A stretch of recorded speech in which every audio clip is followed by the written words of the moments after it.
wabarakatuh. Jumpa lagi dengan saya, Bunda Dewi. Kali ini saya akan menyampaikan tentang request dari para ayah bunda, terutama yang di luar kota ya, yang tidak bisa datang ke tempat saya untuk menerapi putra putrinya. Jadi untuk episode kali ini saya akan membahas tentang bagaimana menerapi tentang perilaku atau penyimpangan perilaku pada anak-anak. Dan banyak sekali penyimpangan perilaku pada anak-anak ya, dari mulai kecanduan, trauma, fobia, malas, dan banyak hal lagi. Dan karena mereka kesulitan untuk datang ke tempat saya, kadang-kadang kan memang kondisi setiap klien itu berbeda-beda ya kondisinya. Ada yang ditangani dengan cara yang ringan, sudah bisa selesai masalahnya, tergantung grade-nya dan tergantung misalnya contohnya kayak fobia gitu ya, tingkat kedalaman fobia itu kan berbeda-beda. Ada yang ringan, ada yang sedang, ada yang sangat dalam, dan itu penanganannya juga beda-beda. Nah, khusus untuk masalah anak, ketika ada orang tua yang datang ke saya atau konsultasi lewat online sekalipun, yang saya terapi sebelum saya menyentuh anaknya, yang saya terapi adalah orang tuanya dulu. Kenapa harus begitu? Karena alasannya banyak ya. Karena sebelum saya menyentuh anaknya, walaupun yang bermasalah itu anaknya, tetapi orang tua adalah figur atau sosok yang paling menjadi penentu terbentuknya program yang ada pada diri anak. Nah, perilaku itu sebenarnya adalah seperti yang pernah saya sampaikan di beberapa video sebelumnya. Makanya ayah bunda dan teman-teman kalau ingin utuh ya memahami tentang ilmunya, harus mengikuti video-video sebelumnya ya, biar enak gitu loh, biar enak dan biar pemahamannya bisa sampai menyeluruh gitu ya. Nah, kembali tadi kepada masalah anak, kenapa harus orang tuanya dulu yang saya terapi? Karena saya harus memastikan dulu pola pengasuhan yang dilakukan oleh orang tuanya. Harus memastikan dulu pola pengasuhannya.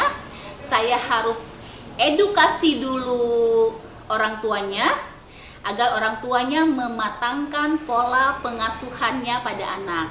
Karena sebenarnya masalah apapun yang terjadi pada anak itu sebenarnya diawali dari pola pengasuhan, adanya ketidakmatangan dari pola pengasuhan orang tua. Apalagi di usia dini ya, pola pengasuhan di usia dini itu sangat menjadi penentu seperti apa kondisi anak sekarang. Nah, kalau orang tua sudah diberi edukasi, kemudian orang tua sudah bisa mematangkan pola pengasuhannya, saya baru menyentuh anaknya. Karena sebenarnya saya selalu sampaikan di beberapa kelas-kelas parenting yang berbasis tauhid, di mana yang saya sampaikan kepada para orang tua bahwa sebenarnya terapis terbaik untuk anak adalah orang tuanya sendiri. Mengapa saya katakan seperti itu? Bahwa orang tua itu adalah sosok yang sangat berpotensi untuk membuat program pada diri anak, sehingga program itu melahirkan sebuah perilaku yang ada pada diri anak. Kenapa? Karena sosok orang tua itu adalah sosok yang sangat berpotensi untuk terbukanya program bawah sadar pada anak ya. Bahkan di ilmu parenting, psikologi parenting ya, sebenarnya bahwa orang tua itu adalah penghipnotis terbaik untuk anak. Mengapa seperti itu? Pertama, karena orang tua adalah sosok otoritas untuk anak, ya. Dimana sosok otoritas itu merupakan salah satu pembuka gerbang bawah sadar, sehingga apapun yang disampaikan oleh orang tua, apapun yang dikatakan, yang dicontohkan, atau yang diperbuat oleh orang tua kepada anaknya itu akan sangat berpotensi untuk masuknya informasi itu ke dalam pikiran bawah sadar anak. Nah, kemudian yang kedua, anak setiap harinya adalah dengan orang tua. Kadang dari mulai bangun sampai tidur kembali pun dengan orang tua. Adanya intensitas pertemuan orang tua dan anak itu juga sangat menjadi penentu apa yang orang tua sampaikan dan apa yang orang tua contohkan kepada anak itu semakin menjadi penguat, akhirnya masuk ke dalam program. Dan ketika itu sudah menjadi sistem belief kepada anak, ya, akhirnya itulah yang menjadi pengendali dari perilaku anak. Di samping itu juga orang tua sangat berpotensinya ya, karena otoritas, karena adanya intensitas, karena seringnya apa yang disampaikan pada orang tua kepada anak, ya, itu dipercaya oleh anak menjadi sebuah kebenaran. Bayangkan kalau seandainya apa yang disampaikan oleh orang tua itu adalah sesuatu yang buruk, misalnya kamu malas, kamu jelek, kamu misalnya bodoh dan sebagainya, itu biasanya langsung menembus ke dalam pikiran bawah sadar anak, sehingga itu diyakini oleh anak bahwa dirinya itu adalah sesuai dengan apa yang disampaikan oleh orang tua.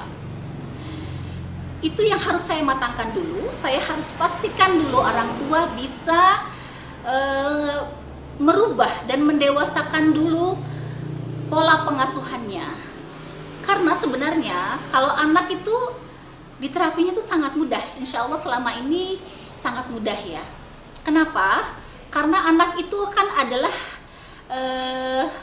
manusia yang masih penuh dengan imajinatif, ya. Anak-anak yang imajinatif ya, penuh dengan imajinasi. Maka ketika dibawa ke dalam dunia imajinasi itu sebenarnya sangat mudah. Mereka dibawa aja ke dalam suasana apa yang mereka senangi, setelah masuk dalam suasana apa yang mereka senangi, kemudian saya lakukan komunikasi dalam dengan pikiran bawah sadarnya pada saat anak sedang dalam kondisi relaksasi.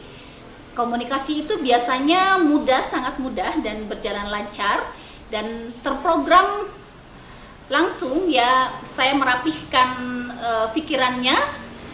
Kemudian program yang merugikannya dibuang, kemudian ditanamkan sugesti untuk ke arah program kebaikannya itu. Insya Allah anak akan dengan cepat berubah ya. Tetapi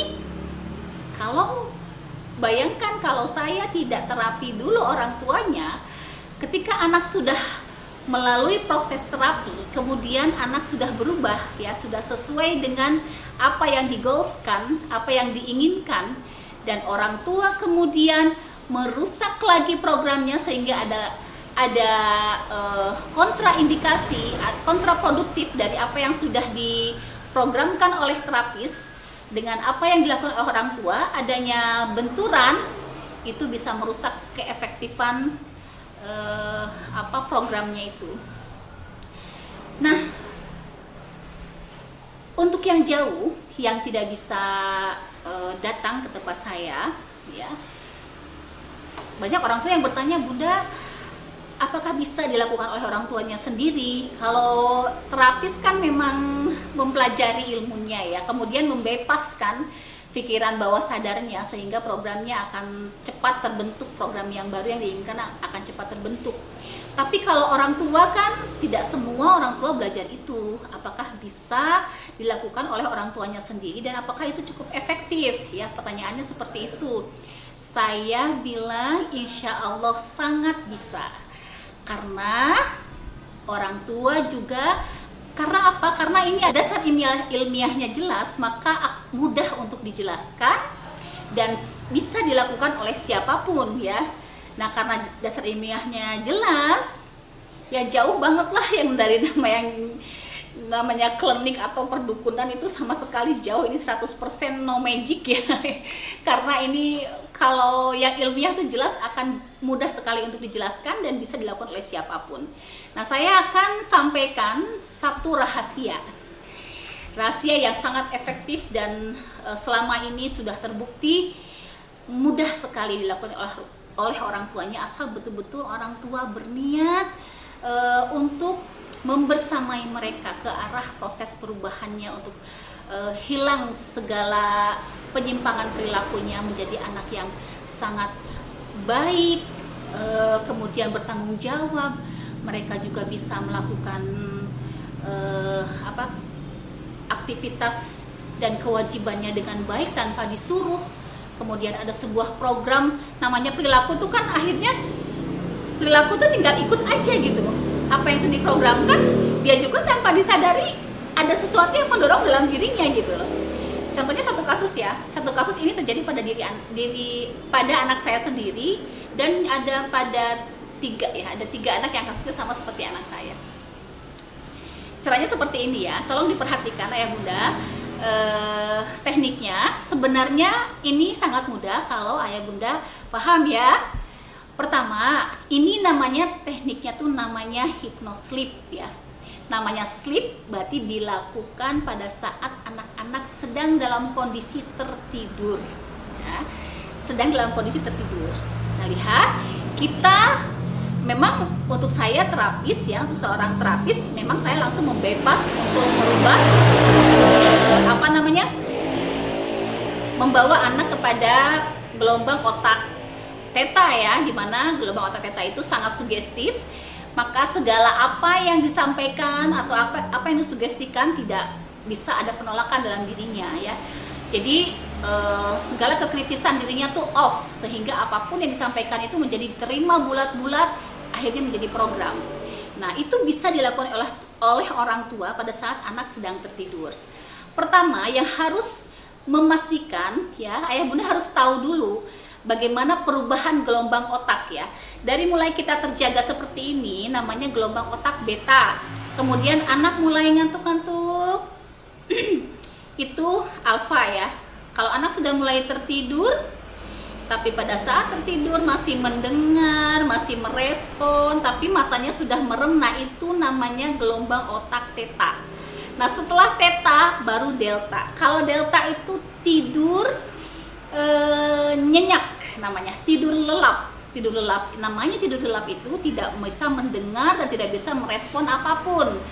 Nah, bagaimana kita memastikan bahwa anak ini dalam kondisi gelombang otak theta agar segala apa yang disampaikan oleh orang tua langsung menjadi program, agar kita bisa membebas ke arah program pikirannya anak? Yang pertama, nah, ketika anak tertidur, kita bisa memanggil nak, bangun nak, misalnya kayak gitu. Boleh menyentuh bagian di mana anak-anak sensitif. Nak, bangun, ini mama. Kalau mendengar suara mama,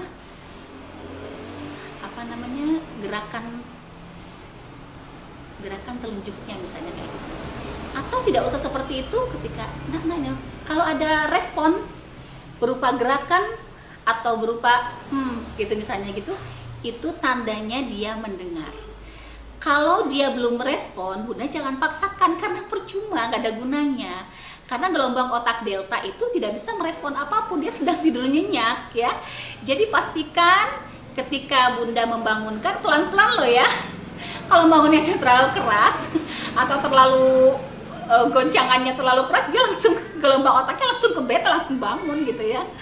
Jadi pastikan pelan-pelan, nanti bunda akan berlatih sendiri, nanti bunda akan ahli sendiri kalau sudah berlatih beberapa kali gitu ya. Nggak apa-apa, pelan-pelan aja. Insya Allah ketika niat kita memang untuk kebaikan anak kita ya, insya Allah itu karena Allah akan memudahkan kok. Allah akan memfasilitasi segala niat kita ya. Kemudian setelah memastikan bahwa ketika kita bangunkan anak memberi respon, berarti anak memang matanya merem, tapi dia berada di dalam gelombang otak theta. Nah, pada saat itu silahkan ayah bunda bicara di telinganya. Nah, Ade, ini bunda sayang. Nah, sampaikan bahasa, diingat-ingat pola bahasanya. Yang pertama, sampai sayang sekali kalau dalam kondisi sangat sugestibilitas tinggi itu kita tidak menyampaikan rasa kasih sayang kita kepada anak kita. Karena itu akan membangun percaya diri, akan merasa dirinya diterima, akan merasa dicintai, disayangi. Itu yang akan membuat self image ke dalam dirinya sendiri itu menjadi lebih baik, menjadi lebih percaya diri ya. Jadi sampaikan dulu rasa sayang kepada anak ayah bunda. Kemudian yang kedua, pola bahasa dan pola kata-katanya harus positif ya. Tidak mengeluarkan kata-kata yang tidak atau jangan, karena pikiran bawah sadar itu tidak bisa membedakan gitu. Kalau jangan nakal misalnya kayak gitu ya, kalau pakai bunda pakai bahasa itu, ayah bunda pakai bahasa itu, nanti nakalnya yang tertangkap ya. Jadi pakai bahasa yang positif. Contoh ya, contoh seperti ini. Kalau kita mengharapkan anak kita, karena mungkin selama ini keluhannya menunda-nunda sholat aja gitu, padahal usianya sudah balik gitu ya, menunda-nunda sholat terus gitu ya. Mau sholat duhur mepet-mepet ke asar gitu ya, mau sholat asar mepet-mepet ke maghrib gitu ya. Nah, kita sudah mau memprogram nih, mau menginstal ulang program anak kita, mau melakukan reprogramming kepada anak kita ya. Seperti itu ya, sampaikan, ayah bunda sayang sekali sama adik. Ayah bunda bersyukur Allah titipkan amanah anak seperti Ade. Bunda, Ade adalah anak yang paling berharga buat kita semuanya, buat ayah, buat bunda. Mulai sekarang dan seterusnya, ketika mendengar azan, Ade langsung mengambil air wudhu, kemudian segera sholat. Mulai sekarang dan seterusnya, setiap adik mendengar suara azan, adik langsung ngambil wudhu kemudian sholat. Karena sholat di awal waktu itu adalah yang paling utama dan pahalanya paling besar dan paling dicintai oleh Allah. Itu ada pengulangan. Kalau memungkinkan lebih dari 3 kali, hitungan ganjil lebih baik. Kemudian ditutup lagi, adik bobok lagi ya. Adik harus yakin kalau ayah dan bunda itu sayang sekali sama adik. Ayah dan bunda adalah titipan Allah, bunda akan jaga, dan bunda juga akan, insya Allah adik adalah anak yang dicintai Allah, dan adik pun pasti akan mencintai Allah. Bobok lagi sayang, bunda sayang dan cinta sama adik. Cium anak itu, berikan usapan, kemudian sudah. Dan ketika besok paginya tuh nggak perlu ditanya ya bunda, adik-adik tadi malam kedengaran nggak waktu ayah sama bunda bicara seperti, adik tadi malam ngerti nggak apa bunda sama ayah tadi ngomong apa? Terus gimana? Adik kedengaran nggak? Nggak perlu seperti itu, nggak perlu dicek. Lihat saja, nanti dia akan terjadi perubahan dengan sendirinya, dan itu sangat efektif. Pertama yang membuat efektif apa? Perbaiki dulu niat kita, niat ayah bunda, perbaiki dulu. Luruskan niat hanya karena Allah. Yang kedua, luruskan niat hanya karena ingin menjaga amanah dari Allah, ingin menjadikan anak ini menjadi sebaik-baik yang Allah titipkan kepada kita. Kemudian sayangi dan cintai dengan tulus karena Allah. Jangan meminta balasan atau upah dari anak selain daripada Allah, karena itu semuanya akan merusak keefektifan. Dan kita lakukan dengan penuh keyakinan pada Allah bahwa tidak ada yang mustahil di hadapan Allah.